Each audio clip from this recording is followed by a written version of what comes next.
Mr. Mnguni, thanks for your time. I just want to start with that last bit in that intro that the well-being of smokers is going to be affected. How so, when we know the harmful effects of tobacco? Morning, Koli. Thank you for having me on your show. Now, the harmful effects of tobacco have never been disputed. No organization or association representative of the tobacco industry has ever advanced any facts as to why smoking is healthy for you. However, smoking is lawful in the current constitutional dispensation, and people have been allowed to smoke lawfully for centuries.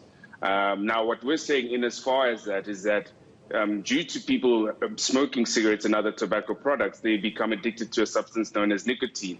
Now, we know that the withdrawal symptoms associated with nicotine are very broad, in that, you know, there's anxiety that is associated with nicotine, which leads to a number of psychological effects on the smoker when he is not able to source a cigarette. Now, we know, for instance, that many smokers are sourcing cigarettes on the illegal market unlawfully. However, there are many South Africans who do not wish to resort to criminal acts in order to acquire cigarettes, which they've been buying lawfully for a number of years. Now, what we're saying is that government should have thought this through and perhaps engaged with a number of bodies that would be in the know in as far as the psychological effects of nicotine withdrawal symptoms. We know that a lot of people have utilized nicotine, for instance, to deal with a number of mental disorders that they may have.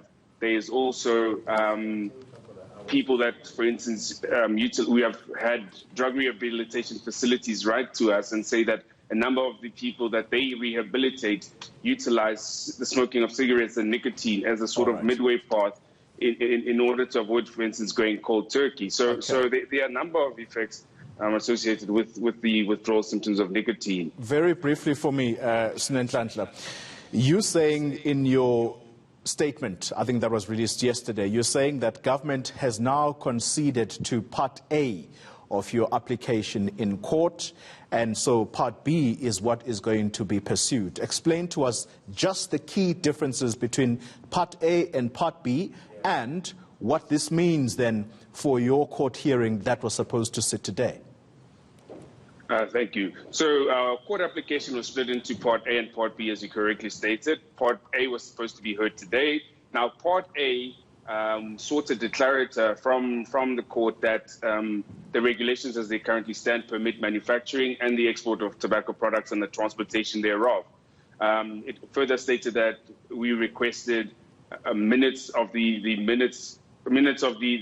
sessions of the NCC, which led to the voting on the number of decisions which affected the decision to ban the sale of cigarettes. And we also requested a recording of the decision, which led to the promulgation of Section 27 of the current regulations as they stand. Now, through the week, following our service of the court application on the 3rd of May 2020, government has given us a number of concessions, and as far as that is concerned, which rendered the need to argue Part A of our application no longer necessary. We've been granted the necessary relief. Now we deal with Part B, which is to argue that the ban on the sale of cigarettes was not rational, and we base our argument on the record of decision which will be provided to us by government.